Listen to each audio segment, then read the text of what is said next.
Samantala, balik po tayo dito sa Malabon dahil yung mga estudyante naman po sa Pangulo 1 Elementary School ay kinakailangan pa pong sumakay ng bangka para lamang makapasok ng kanilang mga eskwelahan. May live report si Julius Segovia. Julius. Sige, bangkang walang katig ang sinasakyan ng maraming estudyante papasok sa Pangulo 1 Elementary School dito pa rin sa Malabon. Mas pinipili nilang bumiyahe gamit ang bangka kahit na medyo delikado dahil nakakameno sila sa pamasahe at mabilis pa ang biyahe. Sa bangka kasi sige, 5 piso lang ang pasahe kumpara sa pedicab na 20 pesos kada pasahero. Di naman nalintana ng mga mag-aaral at magulang ang panganib sa pagsakay rito.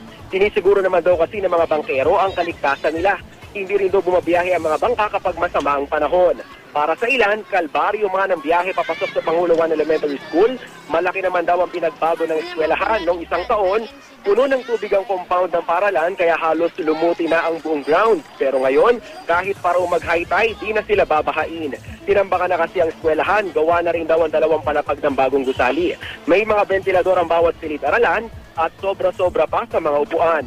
Nakatakda na rin daw, Jiggy, na simulan yung isa pang gusali dahil condemned na ang isang school building ng Pangulo 1 Elementary School. Yan muna ang latest mula rito. Balik sa Jiggy.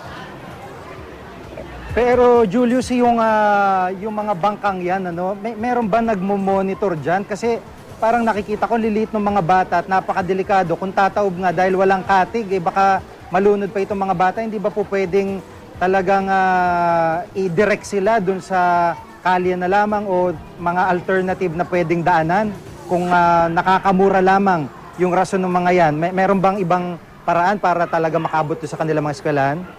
Yes, actually, Jiggy, meron naman talagang isang daan. May pedicab na pwede silang sakyan. Kaya lang ang sinasabi nga ng mga pasahero, yung mga magulang na nakausap natin kanina, mas medyo mahal. Katagalan daw yung kanilang biyahe dahil nga malayo pa, Jiggy, yung iikutan bago sila makarating doon sa paralan. Kaya medyo kahit daw delikado, yung pagsakay doon sa bangka, doon na rin daw sila sumasakay dahil bukod nga sa mas mabilis daw yung biyahe, mura pa yung pamasahe.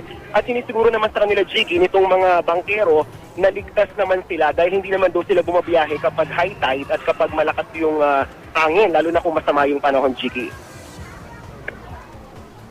Okay, maraming salamat, Julio Segovia.